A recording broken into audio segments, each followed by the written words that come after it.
तो दोस्तों, आज की इस वीडियो में मैं बात करने वाला हूँ 10th क्लास की एक चैप्टर के बारे में जो कि फर्स्ट फ्लाइट बुक से ली गई है। और वो जो चैप्टर है 2 स्टोरीज अबाउट फ्लाइंग। और इस चैप्टर में 2 स्टोरीज़ हैं। पहली जो स्टोरी है वो है हिज फर्स्ट फ्लाइट और जो दूसरी स्टोरी है वो है ब्लैक एरोप्लेन। तो आज की इस वीडियो में मैं बात करने वाला हूँ पहली स्टोरी जो कि है हिज फर्स्ट फ्लाइट, ठीक है। और दूसरी स्टोरी को मैं अगले वीडियो में बताऊंगा। तो अगर आपको दूसरी स्टोरी यानी कि ब्लैक एरोप्लेन के बारे में जाननी है तो आपको उस वीडियो का लिंक इस वीडियो के डिस्क्रिप्शन बॉक्स में आपको मिल जाएगा। आप वहां से जाके उसे देख सकते हो, ठीक है। तो चलिए बात करते हैं इस चैप्टर की पहली स्टोरी जो कि है हिज फर्स्ट फ्लाइट। तो दोस्तों, ये जो स्टोरी है हिज फर्स्ट फ्लाइट वो लिखा गया है लाइम ओफ्लर्टी के द्वारा। तो सबसे पहले मैं बता दूं कि इस स्टोरी को मैं ख़त्म करने वाला हूं एक प्रोसेस के ज़रिए। और ये जो प्रोसेस है वो कुछ इस प्रकार से, ठीक है। यानी कि सबसे पहले जानने वाले हैं इस स्टोरी का जो राइटर है, ठीक है। और उसके बाद जानने वाले हैं कैरेक्टर्स, ठीक है। इस स्टोरी के जो कैरेक्टर्स है उसके बारे में जानने वाले हैं। और उसके बाद पूरी स्टोरी को जानने वाले हैं, ठीक है। और अंत में हम लोग जानने वाले हैं इस स्टोरी के पूरी समरी को, ठीक है। तो चलिए सबसे पहले जानते हैं अबाउट राइटर यानी कि राइटर के बारे में। तो ये जो स्टोरी है वो लिखा गया है लाइम ओफ्लर्टी के द्वारा और इसका जन्म 1896 आयरलैंड में हुआ था। और अगर इसकी मृत्यु की बात की जाए तो 1984 में हुई थी। और ये एक आयरिश नॉवेलिस्ट है यानी कि आयरिश उपन्यासकार और शॉर्ट स्टोरी राइटर भी हैं। तो अब चलिए जानते हैं इस स्टोरी के कैरेक्टर्स के बारे में। तो इस स्टोरी का जो मेन कैरेक्टर है वो है अंग सीगल। और इस स्टोरी के और भी कई कैरेक्टर्स हैं जैसे कि अंग सीगल के पेरेंट्स और उसके 2 भाई और एक बहन, ठीक है। अब चलिए जानते हैं पूरी स्टोरी के बारे में। तो दोस्तों, ये जो स्टोरी है वो स्टार्ट होता है अंग सीगल नाम के एक समुद्री पक्षी से जो अपने लेज में अकेला रहता है। तो दोस्तों, यहाँ जो लेज का मीनिंग है वो है एक बड़े से चट्टान, एक बड़े से पठार के ऊपरी भाग के आगे वाले सिरे को लेज कहा जाता है।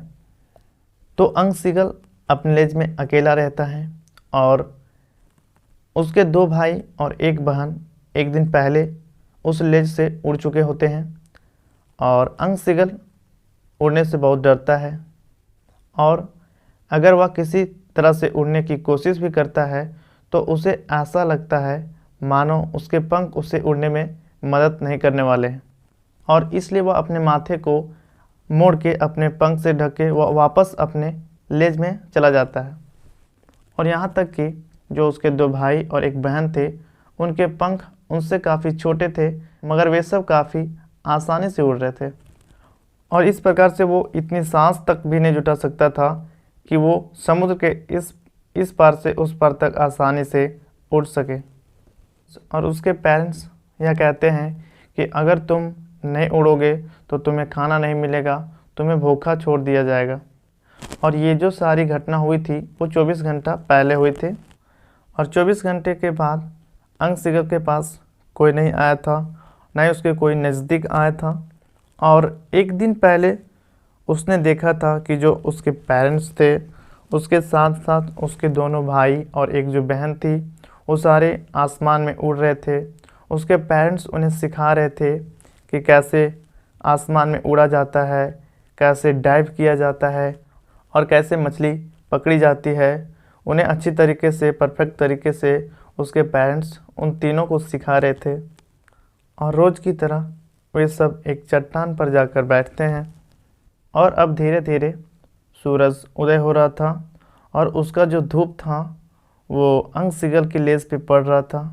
और अंग सीगल उस चीज़ को यानी कि उस धूप को महसूस कर रहा था क्योंकि उसने पिछले एक दिन से कुछ नहीं खाया था, वो काफ़ी ज़्यादा भूखा था।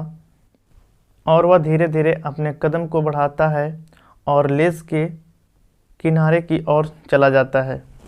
लेज के किनारे पर जाने के बाद वह अपने एक पैर को मोड़ के अपने पंखों से ढक लेता है और एक आँख को बंद कर लेता है और सोने का बहाना करता है ताकि जो उसकी फैमिली मेम्बर्स है उसकी तरफ ध्यान दे और उसको कोई भोजन ला के दे क्योंकि वो बहुत ज़्यादा भूखा होता है।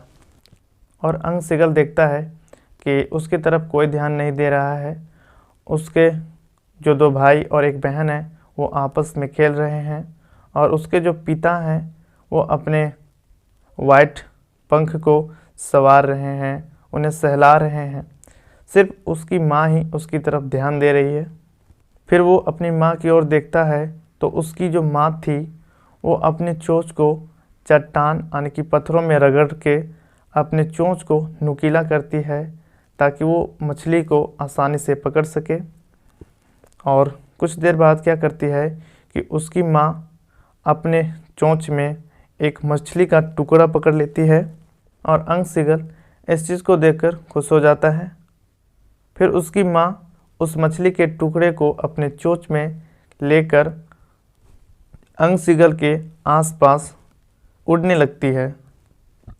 अंगसिगल उस भोजन को देखकर, भूख के कारण उस भोजन के दृश्य को देखकर पागल सा हो जाता है और उस पे वो डाइव लगाता है, गोता लगाता है उसे पकड़ने के लिए। लेकिन अंगसिगल जैसे ही उसे पकड़ने के लिए गोता लगाता है उसकी माँ अचानक से रुक जाती है और वो अचानक से खुले आसमान में छुट चुका होता है और समुद्र की गहराई की ओर जा रहा होता है। और कुछ देर के लिए वह डर सा जाता है, थम सा जाता है और उसे ऐसा लगता है मानो उसे कोई आवाज़ सुनाई नहीं देता हो।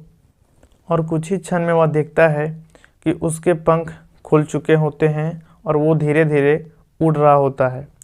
उसके बाद उसकी माँ उसे प्रोत्साहित करने के लिए आती है और फिर उसके पिता ऊपर की ओर से आते हैं और उसके भाई और बहन तीनों आ जाते हैं उसे प्रोत्साहित करने के लिए।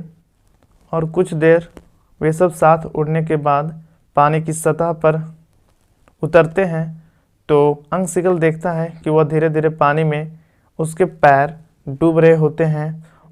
फिर देखता है कि वो जो पानी है समुद्र का वो उसको पेट को टच कर रहा होता है।